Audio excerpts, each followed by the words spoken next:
Va nihoyat choychi Abdulloh aka eng trenddagi choylarni, retseptlarini xalqqa ochiqlashga rozi bo'ldi. Videoda oxirigacha ko'ring, retseptlarni qanday olishni aytib o'tamiz. Xo'p, Abdulloh aka, bilamizki, sizda choylar turi juda ham ko'p. Lekin hozirgi kunda eng ko'p sotilayotgan va trenddagi choylaringiz qaysilar? Yaxshi savol.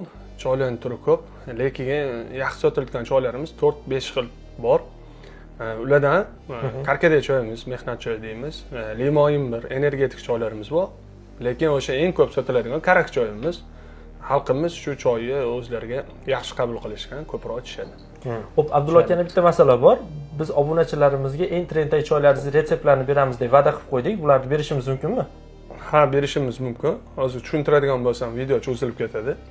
Agar izohlarda choy so'zini qoldirishsa, biz retseptini, mahsulotlarni ketma-ketligini tashlab beramiz. Xo'p, shundoq ekan, bu kommentariyani pastiga choy so'zini yozib qoldiring, sizga ham retseptini tashlab beramiz. Bu videoni barcha choyni yaxshi ko'radigan tanishlaringizga yuborib qo'ying. Choychi Abdullohga obuna bo'lish va mehmon bo'lishni unutmang.